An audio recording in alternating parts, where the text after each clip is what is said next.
광주 MBC 라디오 칼럼. 라디오 칼럼은 여러 전문가들의 의견을 통해 한국 사회의 방향과 광주 전남의 미래 비전을 찾는 시간입니다. 오늘은 신탁 부동산 등기를 주의하세요란 주제로 김정희 변호사와 함께합니다.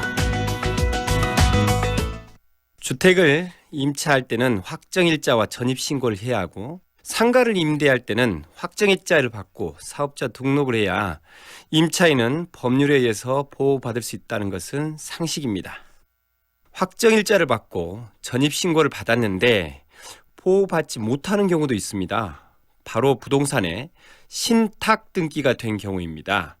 김모 씨는 몇 년 전에 아파트 임대업자로부터 보증금 8천만 원을 주고 부동산을 임차했습니다. 그런데 당시에 부동산 등기부를 떼어보니 그 부동산에 시중 모 은행에 신탁 등기가 되어 있는 것이었습니다. 김모 씨는 전입신고와 확정일자를 받으면 보증금을 돌려받는데 아무런 문제가 없을 것이라고 믿고 보증금을 내고 그 아파트에 살았습니다.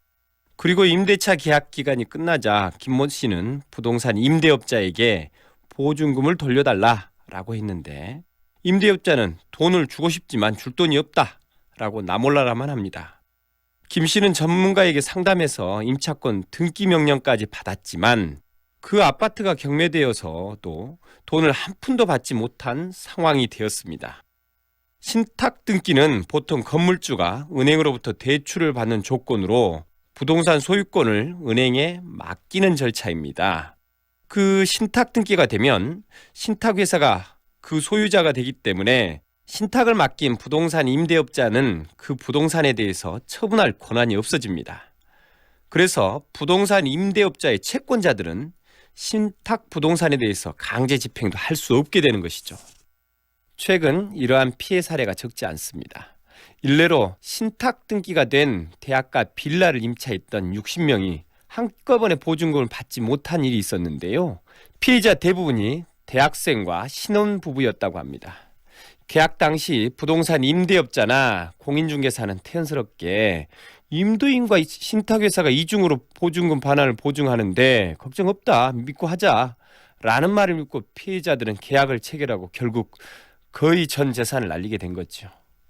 다시 말씀드리면, 아파트 임대 계약을 체결할 때 부동산에 신탁 등기가 되어 있는지를 확인하시고 신탁회사에 서면 동의가 없다면 부동산 임대차 계약을 하지 않는 게 좋습니다. 만약 사고가 발생하면 부동산 임대업자에게 책임을 추궁해 볼 수는 있지만 책임질 재산이 없는 경우가 많습니다. 그럴 때는 고소까지 하는 불상사가 생기게 될 수 있고요. 또한 공인중개사에게도 책임을 물을 수 있습니다. 신탁 등기에 대해서 제대로 설명을 하지 않았다는 이유로 손해배상을 청구할 수 있습니다.